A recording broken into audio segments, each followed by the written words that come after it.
എന്റെ മേൽനോട്ടത്തിൽ ഒരു പണി നടക്കുമ്പോ അതിൽ ഒരു കുറവ് ഉണ്ടാവരുമെന്ന് എനിക്ക് നിർബന്ധമുണ്ട്.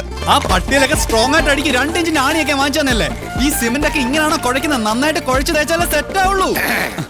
ഈ മേൽനോട്ടം എന്ന് പറയുന്നത് ഈ പെമ്പിള്ളേരുടെ മേത്തോട്ടുള്ള നോട്ടമാണോ? ഞാൻ ലോറി വെറുതെ മനസ്സിലായി. ചുമ്മാ നിൽക്കാതെ വാ മുരുക, ഒരു കൈ നോക്ക. സാറിന് കൈ നോക്കാൻ അറിയത്തില്ല, പിന്നെ വായി നോക്കാനേ അറിയൂ. അതെ, എനിക്ക് ഈ ചീട്ടുകളിയും മദ്യപാനൊന്നും ഒരു ശീലമില്ല. ദിവസവും ഇവിടെ വന്നാ മതി, ശീലമായിക്കോളും. ഈ ചന്ദ്രന്റെ ചിട്ടി കമ്പനിയിൽ ജോലിയൊന്നുമില്ലേ? ഇവിടെ വന്നിരുന്നിനി അതും പൂട്ടിക്കണോ? അത്യാവശ്യമാണ്, അവര് വിളിച്ചോളും. ആശാൻ ചീട്ടർക്ക് അതെ, കുറച്ച് പണിക്കാരെ കൂടുതൽ നിർത്തണം. ഇല്ലെങ്കിൽ ഇത് ഏത് കാലത്ത് തീരാനാ? ഇത് എന്ത് ജംബോ സർക്കസാ? ആ സാധനങ്ങളൊക്കെ പെട്ടെന്ന് ഇറക്കിയേ, എനിക്ക് വണ്ടി വർഷം കൊണ്ടോളാം. ആഹാ, അപ്പൊ ലോറിയിൽ ഇരിക്കുന്ന സാധനങ്ങളൊക്കെ ഞങ്ങൾ എവിടെ കൊണ്ടുപോയി വെക്കും? എടാ, തൽക്കാലം വണ്ടി അവിടെ കിടക്കട്ടെ. അവരത് വീടായിട്ട് ഉപയോഗിക്കല്ലേ. വീടായിട്ടാ? ദൈവമേ, എന്താടാ? അല്ല ബോണറ്റ് കക്കൂസാക്കിയോ നോക്കിയതാ. ചേച്ചി, മഴ വരാൻ പോണ്ടല്ലോ, ഇനിയിപ്പോ എന്താ ചെയ്യാ? കുട്ടി വിഷമിക്കണ്ട, നിങ്ങളെ സംരക്ഷിക്കേണ്ടത് എന്റെ കടമയാണ്. എല്ലാത്തിനും വഴിയുണ്ടാക്കാം.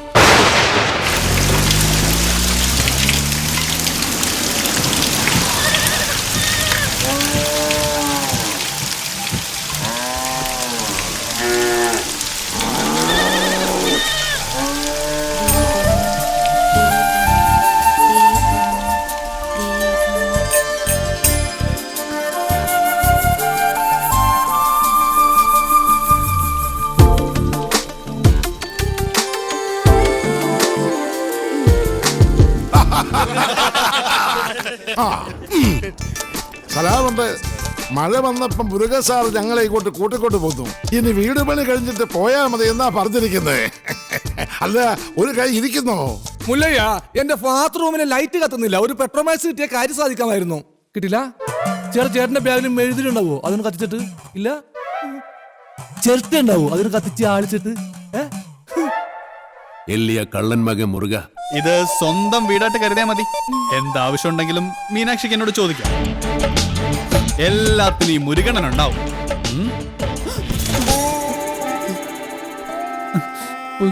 ഇവിടെ നിൽക്കണ്ട. മഴ പെയ്തപ്പോ എല്ലാരും കരച്ചിലോടെ കരച്ചില്. പ്രായമായ പെൺകുട്ടികളും കൊണ്ട് ആശാൻ എങ്ങോട്ട് പോകാനാ? ഞാൻ പറഞ്ഞു, മല്ലയ്യ അത്ര മനസാക്ഷി ഇല്ലാത്ത ആളൊന്നുമല്ല. വലിയ വീടല്ലേ ഇവിടെ കിടക്കണേ. നിങ്ങളെ ഇങ്ങോട്ട് കൂട്ടിക്കൊണ്ട് വന്നാൽ മല്ലയ്യക്ക് സന്തോഷമാവുള്ളൂ. ഈ മനസ്സ് എനിക്കറിഞ്ഞൂടെ? നിന്റെ ആസനത്തിൽ നീ തന്നെ സുണ്ണാമ്പ തേച്ചാ മതി. എന്റെ അടുത്ത് പറഞ്ഞു ആന്തി മകനെ, നന്നെ ഞാൻ മൂർക്കാൻ കൊണ്ടിയാ നീനു. ആ പെണ്ണിനെ അവിടെ കണ്ടപ്പോഴേ ഇവന് തുടങ്ങിയതാണ് ക്രിമികടി.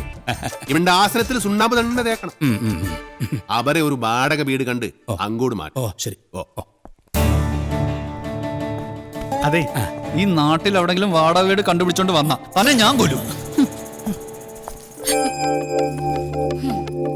ഇവിടെ അഹങ്കാര കട്ടാത്തൊന്നും ഞാൻ ഇവിടെ വീട്ടിൽ വന്ന് താമസിക്കണം. കൊമ്പൂനോടും കൊള്ളാം. നിനക്ക് ഡ്രൈവിങ്ങിനേക്കാൾ നല്ലത് കുക്കിംഗ്. എല്ലാം നല്ല രസമായിട്ടുണ്ട്. താങ്ക്സ്. ഇതെല്ലാം ഉണ്ടാക്കിയത് ഞാനല്ല, ഈ ഗൗരിയ. ഓ, അത് നല്ല എള്ള ഭയങ്കര ഉപ്പ്. ഏയ്, എല്ലാത്തിനും നല്ല ടേസ്റ്റ് ഉണ്ടല്ലോ. നിന്റെ നാക്കല്ല എന്റെ നാക്ക്, എന്റെ നാക്കല്ല നിന്റെ നാക്ക്. മുച്ചോണ്ട് തിന്നോ നന്മകൻ. ഈ ചമ്മന്തി ഞാൻ ഉണ്ടാക്കിയതാ. ഇതുകൊണ്ട് ഊണ് കളിക്കാം. അല്ലെങ്കിലും മീനാശി എല്ലാത്തിലും മുഴിക്കുക, കാണാനും മുഴിക്കുക. പിന്നെ വേറെ ചില ഹുടികൾ കുട്ടി കൊബ്ബയില്ല അഹങ്കാരം. കുട്ടി കൂടെ ഇരിക്കും. ഞങ്ങൾ പിന്നെ കഴിച്ചോളാം. കൂത്തൊള്ളി. വേണ്ട മല്ലയ്യ. നീ എന്താ ഡയറ്റ് വിട്ടേ? വയറ് നിറഞ്ഞു. നിറഞ്ചാ മീനാക്ഷി, മല്ലയ്യ ഒരു ജ്യേഷ്ഠനായിട്ട് കണ്ടാ മതി കേട്ടോ. എന്തേ? അല്ല, ഒടുക്കത്തെ ഗ്ലാമറായിട്ട് ഇറങ്ങിയിരിക്കാം. പിന്നെ എനിക്ക് കുറച്ച് കാര്യങ്ങൾ സംസാരിക്കാനുണ്ട്. രാത്രി കഥവിന്റെ കുറ്റിയിടല്ലേ. മീനാക്ഷി, മീനാക്ഷി എത്ര അവൻ എന്താ പറഞ്ഞത്? എത്ര നേരമായി ഞാൻ പെൺകുട്ടികളുള്ള വീടാ. ഇങ്ങനെ റോന്ത് വിറ്റി കിടന്ന മറ്റുള്ളവർ എന്ത് വിചാരിക്കും? വെറുതെ ചീത്തപ്പേരുണ്ടാക്കാതെ പോയി കിടന്ന് ഉറങ്ങും. നമുക്ക് നേരെ വിളിക്കുന്നത് വരെ സംസാരിക്കാം. രാത്രി മുഴുവൻ സംസാരിക്കാൻ നമ്മളെന്തോന്ന് കാമുകന്മാരാ? എനിക്ക് ഉറക്കം വരുന്നു. ഒന്ന് പോയി കിടന്ന് ഉറങ്ങുമോ? ഉറങ്ങണം, പക്ഷേ അതിനു മുമ്പ് ഒരു കാര്യമുണ്ട്. എന്താ ഇത്? എന്തി കാണിക്കുന്നേ? അയ്യേ, എന്താ ഇത്? എന്നെ കൊണ്ട് ഭരതനാട്യം കളിപ്പിക്കാൻ പോന്നാ? ഇല്ലെങ്കിൽ നീ നിനക്ക് സീത പേരുണ്ടാക്കും. വാതിൽ പുറത്തിന് കൂട്ടാൻ പറ്റില്ല. നീ എളിന്തേരി നടന്നാൽ എനിക്കറിയൂ. അവൻ ആരെഴുന്നേറ്റ് നടക്കാൻ പോന്നു? കാലിങ്ങനെ അനക്കല്ലേ ശബ്ദം കേൾക്കും. നീ നടക്കുന്ന ശബ്ദവും കാലണക്കുന്ന ശബ്ദവും എനിക്കറിയാൻ പറ്റും. എഴുന്നേറ്റ് നടന്നാൽ ഞാൻ മകനെ കൊള്ളും, ഞാൻ കൊള്ളും. കർണാടക നിറ താഴും താക്കോലിട്ട് ഇറങ്ങിക്കോ. എന്ത് കണ്ടാലും പൂട്ടാൻ.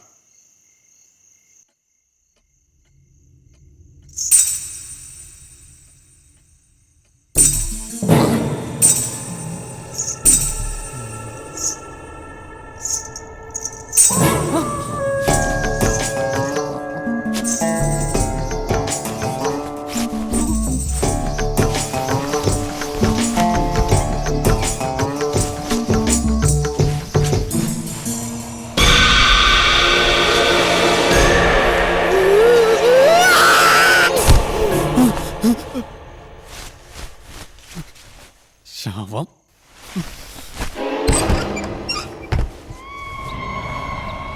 നിൻകൊള്ളോ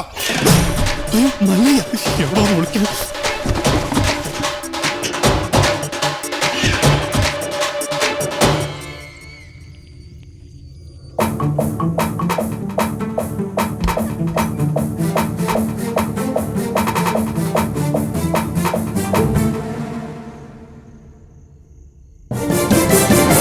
കള്ള കുടുക. ഇതാ. എന്താ ഇത്? മുരുകൻ, മുരുകൻ. മുരുകനല്ല, ശ്രീകൃഷ്ണ. സോറി. എന്താ? സോറി.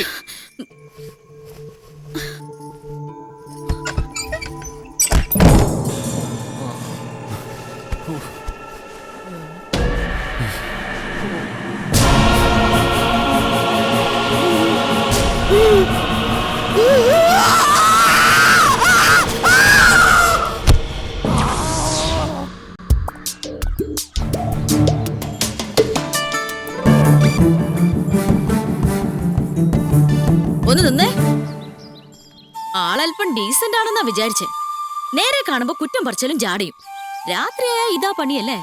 അത് മുരുകനാണെന്ന് വിചാരിച്ചു. പിന്നെ മുരുകൻ എന്റെ പുതപ്പിന് താഴെയല്ലേ? കൂടുതൽ വിശദീകരണമൊന്നും വേണ്ട. കാര്യങ്ങളൊക്കെ എനിക്ക് മനസ്സിലായി. സംഭവം അച്ഛനോടും ഇവിടെ ഉള്ളവരോടൊക്കെ പറഞ്ഞാലോ എന്ന് ആലോചിക്കുക. ഞാൻ പറഞ്ഞല്ലോ, അബദ്ധ പറ്റിയതാണ്. അപ്പൊ തന്നെ സോറി പറഞ്ഞു. പിന്നെയും സോറി, സോറി. ഇപ്പൊ ഇങ്ങോട്ടാ? ടൗൺ വരെ. ഇതിന് മൃഗാശുപത്രിയിൽ ഒന്ന് കാണിക്കണം. ഞാനുണ്ട്. ആട് പശു ഒന്നും ഇതിൽ കേറാൻ പറ്റില്ല. അത് ശരി. പാതിരാത്രി പെണ്ണുങ്ങളുടെ മുറി കയറാം. ഇതിലേതാ ന്യായം? ഇവിടെ എല്ലാരോടും ഒന്ന് ചോദിക്കട്ടെ. കേറിക്കോ, കേറിക്കോ. ഗോപാല, എല്ലാം എടുത്തതേ ഈ വണ്ടിയിൽ വെച്ചോ. ഇത് പാലും വണ്ടിയൊക്കെയാ. ഡ്രൈവർ കൊള്ളാല്ല. ഇതെങ്ങനെ സാധിച്ചു? ചില മുഖം മൂടികൾ അഴിഞ്ഞു വീണു ഗോപാല. മോത്തമുടി ഒന്നും അഴിഞ്ഞു വീണ്ടില്ല.